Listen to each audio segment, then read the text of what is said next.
Dobar dan, gospodine Rankoviću. Ja bih vas samo zamolila da nam kažete šta se zapravo to juče dogodilo u Sopotu, u vašem mestu gde živite.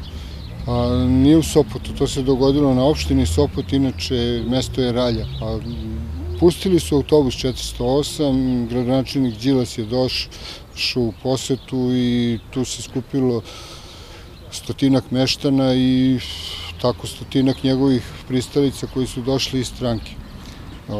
Postavljali smo pitanja gradonačelniku i ja sam postavio jedno nezgodno pitanje na koje je on burno reagovao. Ja sam bio iznenađen i u šoku i mislim, jednostavno nisam znao kako da reagujem. Povukao sam se nazad, on me je vukao za jaknu i naredio je Šapiću koji je stajao pored njega da me privede.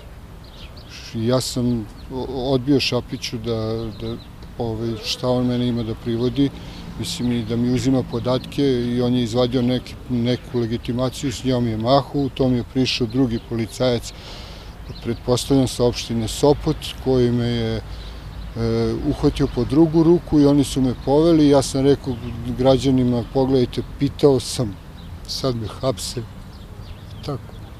Recite mi kako ste se osjećali u momentu kada je gradonačelnik odreagovao na način na koji je odreagovao? Pa kako bi se vi osjećali kad vas gradonačelnik uhvati za jaknu i povuče, razumete, ustuknuo sam korak nazad i uplašio sam se. Jel biste htjeli da ponovite za našu televiziju pitanje koje ste postavili gradonačelniku Đilasu? Gradonačelniku sam postavio pitanje u vezi javne nabavke i tendera koji je raspisan za vodovod i kanalizaciju. Kako objašnjava činjenicu da su nabavljeni višestruko skuplji delovi za mašine nego što je to druga ponuda?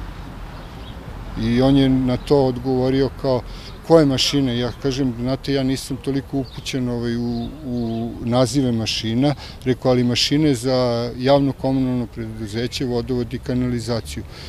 I on je na to pitao me kao, gde ste vi to pročitali? I ja sam rekao u Kuriru i on je rekao,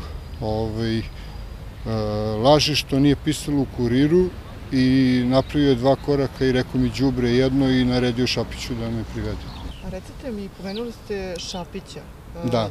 Rekli ste da je gradonačelnik njemu naložio, to je naredio da vas privede. Da. Ko je Šapić? Je li to Šapić koji je poznat? Hoćete mi reći ko je taj čovjek? Pa ja nisam znao, ja sam čuo juče da je to Šapić. Je li to policajac? Ne znam.